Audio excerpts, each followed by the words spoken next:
Do you remember this? The food pyramid. It was on the wall of your school nurse's office. It was in your health textbooks. It was preached by your doctor, your parents, your government. A simple, colorful guide to a long and healthy life. The foundation was broad and sturdy, built on a bedrock of bread, cereal, rice, and pasta 6 to 11 servings a day, they told us. The middle tiers were filled with fruits and vegetables, and at the very top, in a tiny, almost shameful little triangle, were the fats, oils, and sweets. Use sparingly, they warned. Fat was the enemy, a greasy villain that clogged your arteries and stopped your heart. It was a simple map to the land of good health, a promise sealed with the full authority of science and government.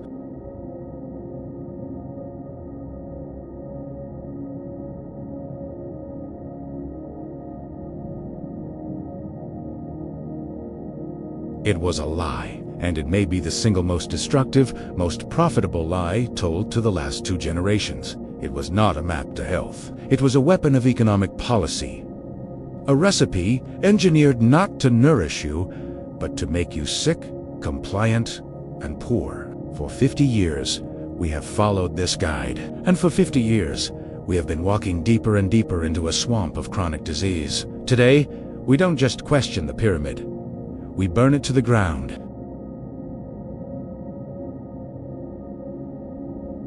To understand the lie, you have to go back to the 1950s.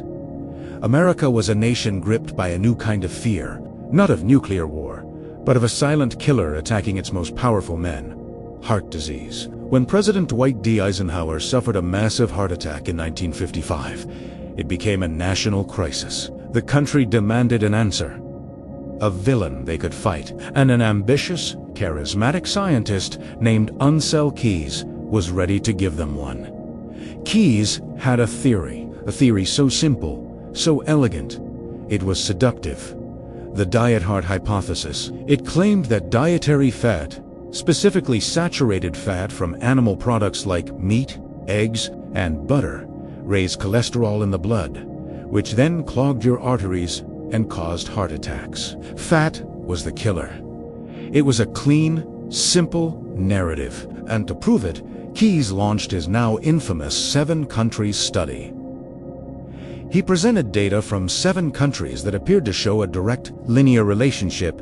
The more saturated fat a country consumed, the higher its rate of heart disease. The media hailed it as a landmark discovery. Ancel Keys became the most influential nutritionist on the planet. The war on fat had officially begun, but there was a problem. It was all a masterclass in scientific deception. A cardinal sin of research. Ancel Keys didn't just study 7 countries.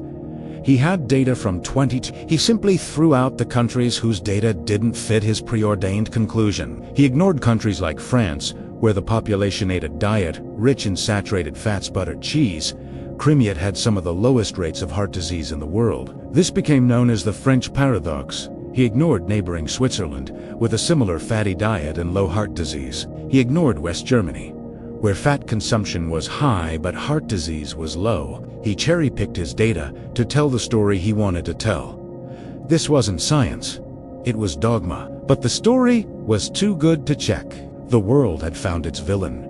But every great villain needs an accomplice. Enter the sugar industry.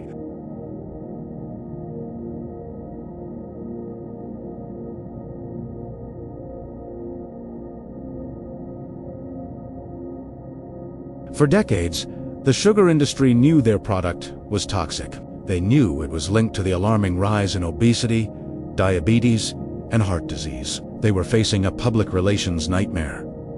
They needed a scapegoat, a fall guy, and Ancel Keys, with his war on fat, delivered one on a silver platter. We now know, thanks to internal documents uncovered years later, that in 1967 the organization then called the Sugar Research Foundation secretly paid 3 Harvard scientists, the modern equivalent of $50,000, to publish a fraudulent research review in the prestigious New England Journal of Medicine. The review minimized the link between sugar and heart health, and instead shifted the entire blame onto saturated fat and cholesterol. It was a deliberate, calculated act of scientific sabotage. They paid to create a smokescreen, and it worked perfectly. The focus of the entire medical and scientific community shifted to fat, while sugar got a free pass for the next 50 years. With this fraudulent science as air cover, and with relentless lobbying from the powerful agricultural industry, the lie began its march into the highest levels of government. And in 1992, they made it official. They codified the lie. They unleashed their weapon of mass deception upon an unsuspecting public, the USDA food pyramid.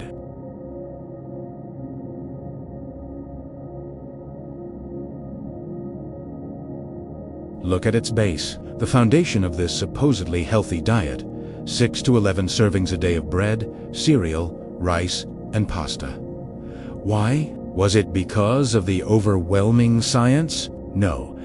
It was because grains are cheap to produce, easy to store, and incredibly profitable for the giant food corporations and the farmers who receive massive government subsidies to grow them. The food pyramid wasn't a health document. It was an economic policy document designed to prop up American agriculture. And what does this foundation do to your body? This is the heart of the deception. When you eat a diet high in refined carbohydrates, your body breaks them down into sugar, causing your blood sugar to spike dramatically. Your pancreas then releases a flood of insulin to manage this sugar rush. The insulin does its job, but often overcorrects, causing your blood sugar to crash a couple of hours later. This crash makes you feel tired, irritable, and, most importantly, hungry again, craving more carbs.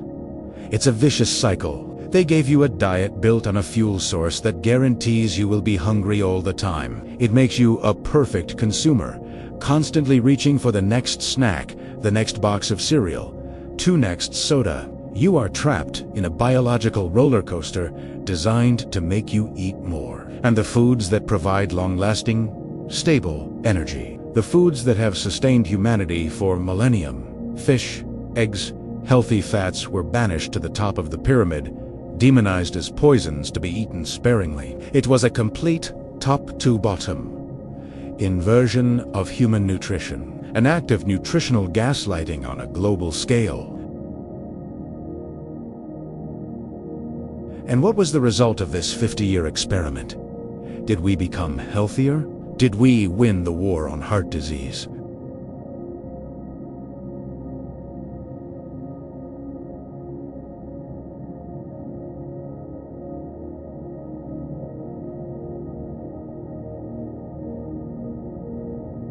We triggered a global epidemic of chronic diseases that the world had never seen. We created the most overfed, yet undernourished, generations in human history. They didn't give us a pyramid of health. They gave us a blueprint for metabolic disaster.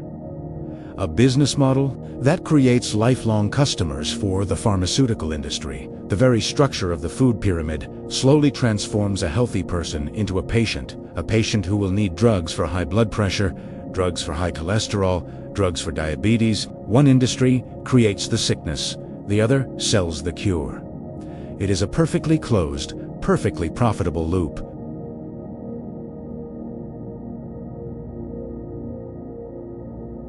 But there are those who are waking up, those who refuse to be a statistic on that graph, those who realize that true health doesn't come from a government-approved chart or a colorful box of cereal, but from the earth, from real food: meat, fish, eggs, vegetables, healthy fats. The very foods the pyramid told us to fear. There are two types of people: them who continue to eat the lies they are served, and us who have learned to read the ingredients, us who question everything. If you are tired of being sick, tired of being tired, tired of being a pawn in their economic game, pause for dramatic effect. ...